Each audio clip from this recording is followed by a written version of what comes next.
नमस्कार, मी संकेत आवटे. नेमकं IDFC first bank खाली का जातोय? स्टॉक खरंच मोठ्या कुठल्यातरी गडबडीमध्ये फसलाय का? कंपनीमध्ये नक्की काय सुरू आहे? फंडामेंटली कोणत्या गडबडी यामध्ये झालेल्या आहेत? असे अनेक प्रश्न तुमच्याही मनामध्ये निर्माण झाले असतील. याचबरोबर अशा काही व्हिडिओज बनवल्या जात आहेत, अशा काही न्यूज पाहायला मिळत आहेत की खरंच याचा येस बँक होऊ शकतो. जेन्युइनली असं काही होतंय का? नेमकं बँक कोलॅप्स होण्याच्या मार्गावर आहे का? या सगळ्या प्रश्नांची उत्तरे तुम्हाला या व्हिडिओच्या माध्यमातून पाहायला मिळतील. पण त्याआधी चॅनलला सबस्क्राईब करून बेल आयकॉनला प्रेस करा, कारण अशाच इम्पॉर्टंट महत्त्वपूर्ण व्हिडिओज योग्य त्या वेळी तुमच्यासाठी मी घेऊन येत असतो. आणि एक्झॅक्ट बॉटमला हा शब्द मी का वापरतो याचं कारण आहे की स्टॉक खूप जास्त क्रॅश झालेला आहे. ऑलमोस्ट जर तुम्ही याचा हाय बघितला असेल तर 95-92च्या दरम्यान गेलेला होता. आत्ता हा 65-66 रुपयाच्या दरम्यान ट्रेड करतोय. एवढा जास्त खाली आल्यानंतर हा स्टॉक खरंच घेण्यायोग्य आहे का, की ज्यांनी घेतलाय त्यांना बाहेर पडायचं आहे? या सगळ्याची उत्तरे तुम्हाला ऑटोमॅटिकली आता यामध्ये मिळणार आहेत. स्टॉकचा पीई बघूयात. सर्वात आधी जो आपल्याला 21 झालेला पाहायला मिळतो. आता याचं बॅक कॅल्क्युलेशन कसं करायचं, रिव्हर्स इंजिनिअरिंग कसं करायचं, हे मी तुम्हाला शिकवतोय. 21 पीई रेशो झाला, याचा अर्थ पीई रेशो वाढण्याचं रिझन आहे त्याचं अर्निंग ड्रॉप व्हायला पाहिजे. अर्निंग ड्रॉप झालं असेल म्हणजेच EPS डाऊन झालेला असणार आहे. 3.24 EPS होतो म्हटल्यानंतर मला चार्टवर बघणं गरजेचं आहे. मी पीई रेशोच्या चार्टवर जाऊन मी हे चेक करू शकतो. पीई रेशो जर तुम्ही बघितला तर इथं ॲव्हरेज 17-18 या रेंजमध्येच पीई रेशो नेहमी आपल्याला पाहायला मिळतो. ही एक ॲव्हरेज रेंज तुम्ही म्हणू शकता. इवन 20 सुद्धा याची ॲव्हरेज रेंज तुम्ही मानू शकता. इथं एक ॲव्हरेज लाईन तुम्हाला इथं पाहायला मिळत असेल आणि तिथून आत्ता हा ट्रेड करतोय 20.5 वर. मी पीई रेशो बोलतोय. याच पीई रेशोच्या खाली तुम्हाला EPS पाहायला मिळतो. हा जो EPS आहे तो 3.26 आहे. मग ज्यावेळी पीई रेशो कमी होता त्यावेळी EPS अजून कमी असायला पाहिजे तर बिलकुल नाही. हा EPS होता 4.09. याचा अर्थ आधी अर्निंग जास्त होतं.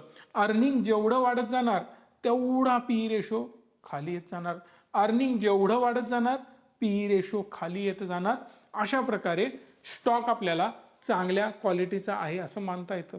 पण इथं झालं उलट, अर्निंग डाऊन झालं, पीई रेशो वाढायला लागला, म्हणजे स्टॉकमध्ये काहीतरी गडबड आहे. याचं रिव्हर्स इंजिनिअरिंग करणं खूप गरजेचं आहे आणि तेच आता आपण या व्हिडिओच्या माध्यमातून करतोय.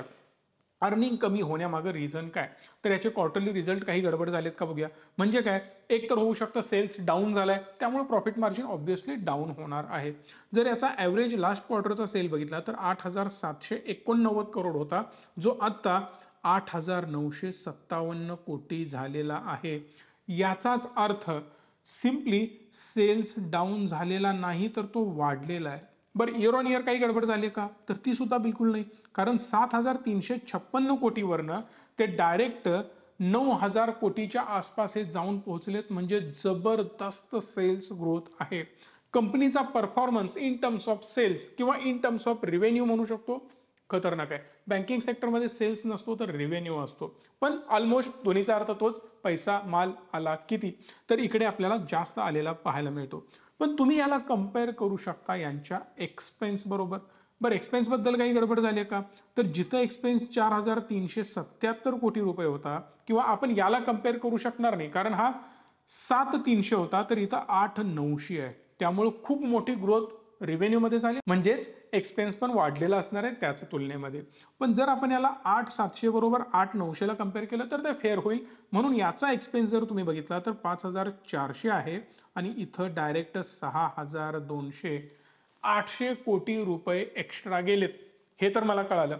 आता हे 800 कोटी रुपये कुठे एक्स्ट्रा गेलेत हे शोधणं आपलं कर्तव्य आहे आणि त्यासाठी मला यांच्या प्रॉपर बॅलन्स शीटवर जावं लागणार आहे. सो मी तुम्हाला घेऊन आलो यांच्या ॲक्च्युअल बॅलन्स शीटवर. आणि कुठल्याही कंपनीला ॲनालाइज करताना अशा प्रकारे बॅलन्स शीट वरूनच ॲनालाइज करणं खूप गरजेचं आहे. सो आता यामध्ये कोणत्या गोष्टी दिसत आहेत, तर पहिला मला दिसतो या क्वार्टरचा रिझल्ट, म्हणजेच 30/9/2024 सेकंड क्वार्टर आपण याला मानतो.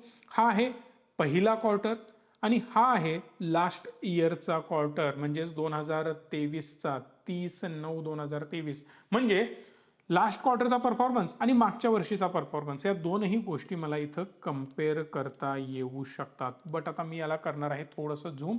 मला फक्त या 3 कॉलमवर लक्ष ठेवायचं आहे. इन्कम क्लिअर आहे, हे जे आकडे आहेत हे लाखात आहेत, हे लक्षात राहू दे. म्हणजे मला या 2 शून्य कमी करायचे, याचा अर्थ 8,956 कोटी रुपयांचा सेल. त्याच्या आधी आपण बघितला होता 7,356 कोटी रुपयांचा सेल. अशा प्रकारे मी याला बघत खाली जाणार आहे. जसं मी याला थोडंसं स्क्रोल करत वर जातोय ना, मला काही गोष्टी बघायला मिळतील, पण मेजर इथं मला कुठेही मोठा डिफरन्स दिसत नाही. पण एका ठिकाणी डिफरन्स दिसतोय, तो म्हणजे provisions other than tax and कंटिजन्सीज.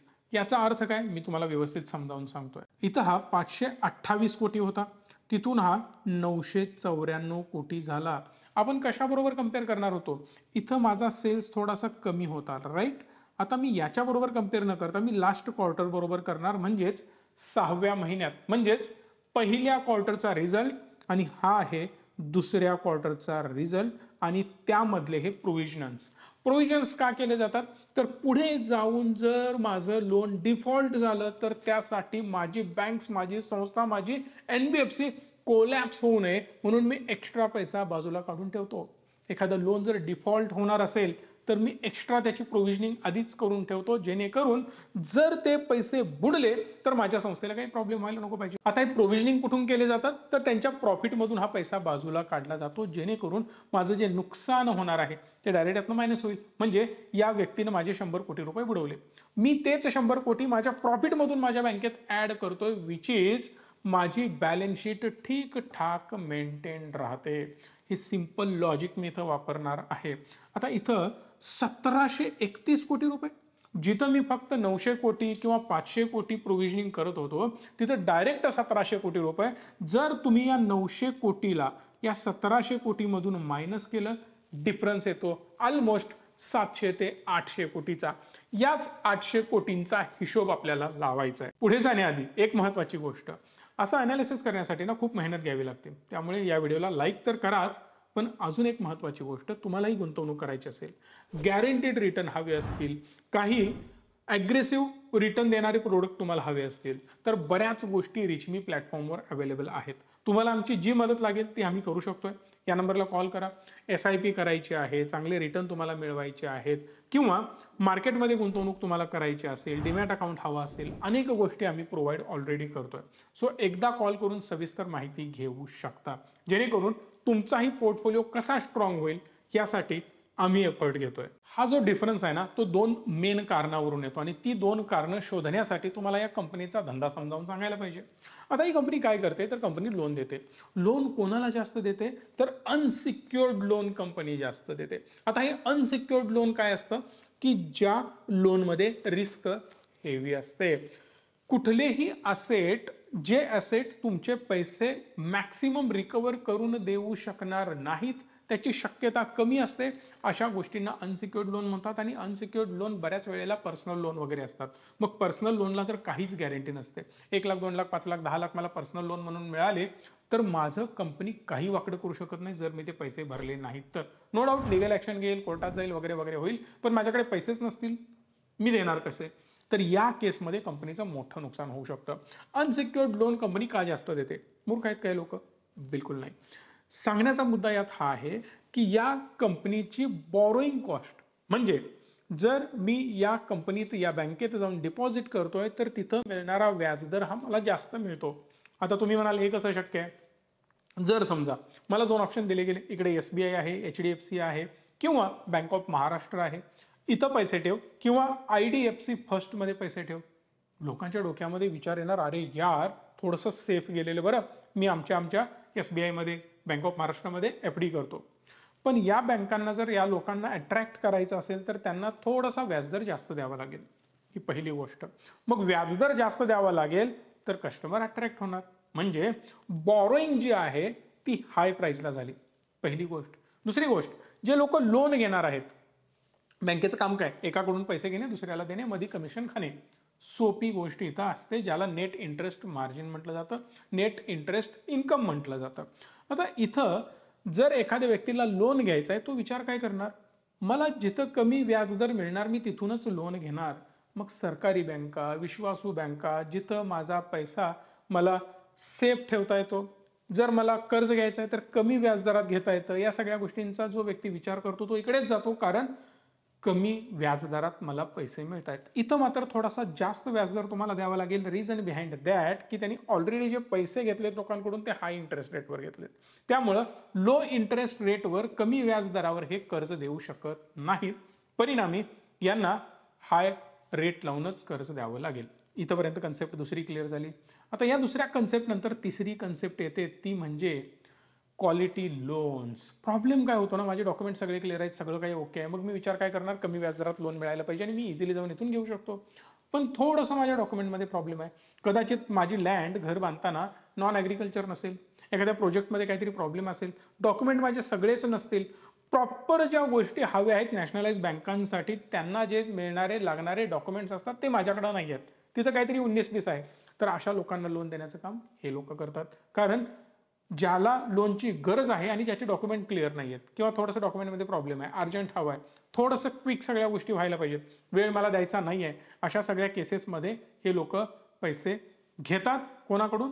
अशा बँकांकडून. थोडंसं एक्स्ट्रा व्याज द्यायला लागलं तरी चालेल. म्हणजे थोडीशी डार्क साईड येते या लोन साईडला.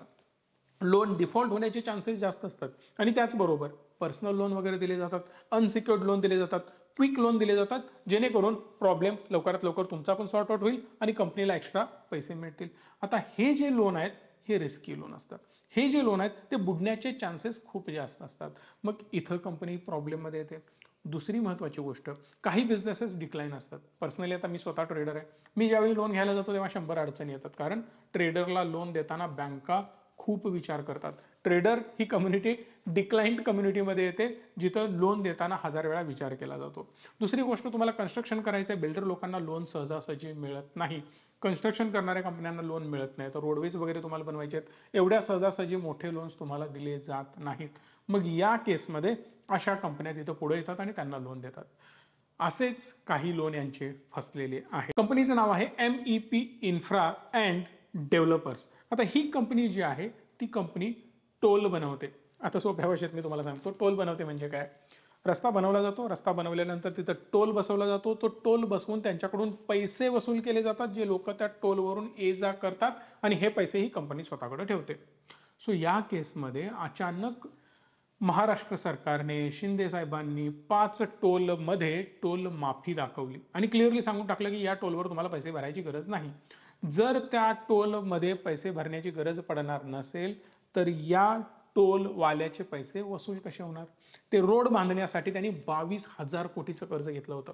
ते कमी कमी करत 2-2.5 कोटी शिल्लक आहे.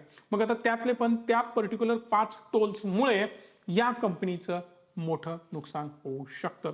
ऑलमोस्ट 253 कोटी रुपयाला तिथं धोका आहे, जे ते बँकेला परत करू शकणार नाहीत असं मानलं जातंय आणि यासाठीच बँकेने सुद्धा त्याची प्रोव्हिजनिंग करून ठेवली.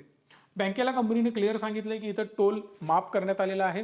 दिवसाला 1,20,00,000 पासून ते 1,80,00,000 टोलचं कलेक्शन व्हायचं, पण आता अचानक सरकारनं टोल बंदी केल्यामुळं इथं माझं हे कलेक्शन बंद झालं. माझं कलेक्शन बंद झालं, मी तुमच्याकडून घेतलेलं कर्ज परत देऊ शकणार नाही, तुमच्या कर्जाचा आणि माझा संबंध संपला.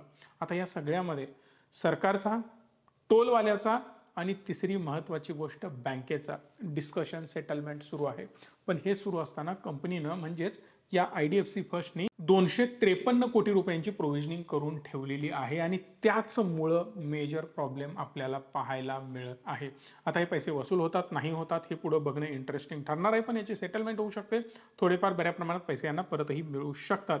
व्ही वैद्यनाथन नावाचे यांचे एक CEO आहेत. त्यांनी परत एकदा सांगितलंय की त्यांचे जे स्लिपेजेस आहेत ते 65% वाढलेले आहेत. DPD म्हणजेच डेज पास्ट ड्यूज, याचा अर्थ 1.2% हे 2.5% गेलेत. म्हणजेच काय, जर लोक EMI वर पैसे घेत असतील किंवा कर्ज घेत असतील, ते EMI वर त्यांना परत करायचे आहेत, घेतलेली कर्ज हप्त्याने वसूल होणार आहेत, हे जे भरण्याचं EMIचं प्रमाण आहे ते मिस होण्याचं प्रमाण वाढलेलं आहे. आता हे EMI मिस होण्याचं प्रमाण जेवढं वाढत जातं म्हणजेच डिफॉल्ट होण्याचे चान्सेस जास्त असतात. जी जुनी पापं आहेत ती मुंडी वर काढून आता वर येत आहेत असं मानलं जात आहे. पण एक गोष्ट लक्षात घ्या, कंपनी अनसिक्युअर्ड लोन देण्याचं प्रमाण जे एका क्वार्टरमध्ये 4,000 कोटी होतं ते डायरेक्ट 2,000 कोटीवर आलंय. बघा, एवढ्या डीप जाऊन अनालिसिस करावं लागतं, तेव्हाच आपल्याला एखाद्या स्टॉकमध्ये गुंतवणूक केल्यानंतर चांगले रिझल्ट येतात. आता यावरून आपल्याला काय कळालं की अनसिक्युअर्ड लोन कंपनीनं देणं कमी केलेलं आहे, म्हणजे ऍक्शन घेतलेली आहे. जिथं प्रॉब्लेम होता ना, मुळावर घाव घालण्याचं काम कंपनीने केलं, ही पहिली गोष्ट. दुसरी महत्वाची गोष्ट, पण हे अनसिक्युअर्ड लोन यासाठी आणि 500 करोडची प्रोव्हिजनिंग त्यांना करावी लागली. बरं, प्रोव्हिजनिंग करावी लागली याचा अर्थ सगळेच पैसे द्यावे लागतात असं बिलकुल नाही आहे. कंपनीचा सेल स्ट्रॉंग आहे, कासा रेशो स्ट्रॉंग आहे, डिपॉझिट कंपनीकडे येत आहेत, लोन व्यवस्थित जात आहेत. त्यातच अनसिक्युअर्ड लोन देणं कंपनीने कमी केले. कंपनी बंद करू शकत नाही, कारण कंपनीचं बिझनेस मॉडेलच कोलॅप्स होऊ शकतं जर त्यांनी हे सगळं बंद केलं तर. एका सर्टन लेवल नंतर ते कमी केलं जाऊ शकतं, पण प्रत्येकाला हे द्यावेच लागतात, कारण हेच कंपनीसाठी कॅश काऊ असतात आणि कंपनी ते देणार, यामध्ये काही चुकीचं नाही. कंपनीने एका क्वार्टरसाठी यामध्ये कॉम्प्रोमाइज केलेला आहे. याचाच अर्थ पुढे जाऊन जो आत्ता दणका बसलेला आहे याच्यावर कंपनी काम डेफिनेटली करेल, लवकरात लवकर यातून बाहेर पडण्याचं काम करेल. आणि म्हणूनच एका क्वार्टरच्या प्रोव्हिजनिंगमुळे हा स्टॉक आपल्याला बऱ्या प्रमाणात खाली आलेला पाहायला मिळतोय. आणि जर तुम्ही आता स्क्रीनवर बघितलं तर तुम्हाला एक गोष्ट क्लिअर कळून चुकेल की इथं जे कंपनीचे अदर पियर कंपॅरिझन जे आपण आता करणार आहोत, फॉर एक्झाम्पल वेगवेगळ्या बँक्स इथं आपण घेऊयात. HDFC बँक, याचा पी सुद्धा ऑलमोस्ट 20 आहे. ICICIचा पी ऑलमोस्ट 20 आहे. याचा कोटकचा 18 आपल्याला पाहायला मिळतो. हे जाऊ दे, येस बँक वगैरे 36 आहे. IDFC फर्स्ट बँक आता आपल्याला 21 पाहायला मिळतोय. या गोष्टी जर आपण बाजूला ठेवल्या तर ओव्हरऑल मला तुम्हाला हेच सांगायचं आहे की अति जास्त पीई आता सध्या या स्टॉकचा बिलकुल नाही आहे. नो डाऊट थोडासा ओव्हर व्हॅल्यूड आपण म्हणू शकतो. Reason behind that earning down झालेले आहेत, पण अर्निंग डाऊन होऊ नयेत म्हणून जे प्रोव्हिजनिंग करायला पाहिजे आणि इथून पुढे जे करेक्टिव्ह प्रिव्हेंटिव्ह ऍक्शन्स घ्यायला पाहिजे ते ऑलरेडी कंपनीने घेतलेले आहेत. इथंपर्यंत एक कन्सेप्ट क्लिअर झाली. याच्या पुढची महत्त्वाची गोष्ट मला ही समजते की जर कंपनीने अशाच प्रकारे लगेच क्विक ॲक्शन्स घेऊन सगळ्या गोष्टी कव्हरअप करण्याचा प्रयत्न केला तर येणाऱ्या एखाद दुसऱ्या क्वार्टरमध्ये सगळं काही व्यवस्थित लाईनअप होऊ शकतं. फंडामेंटली मेजर असा मोठा असा इम्पॅक्ट कंपनीवर झालेला नाही, हे सुद्धा लक्षात राहू द्या. प्रोव्हिजनिंग करून मी NPA पासून स्वतःला वाचवू शकतो. कंपनीचे NPA, GNPA बऱ्या प्रमाणात अजूनही कंट्रोलमध्ये आहेत. त्यामुळं मोठा रेड फ्लॅग असा मला या कंपनीमध्ये सध्या तरी दिसत नाही. ज्या निगेटिव्ह 2 गोष्टी आपण डिस्कस केल्या त्या सोडल्या तर. पण सांगण्याचा मुद्दा यात शेवटी एकच आहे की तुम्हाला विचार करायचा आहे, अनालिसिस करायचा आहे. मी ज्याप्रमाणे रिव्हर्स इंजिनिअरिंग शिकवलंय त्याप्रमाणे तुम्हाला या कंपनीचं अनालिसिस करायचं आहे. आशा करतो तुम्हाला हा व्हिडिओ आवडला असेल, त्यामुळे लाईक, शेअर आणि चॅनलला सबस्क्राईब तुम्ही हक्काने कराल. धन्यवाद. Stay tune and stay positive.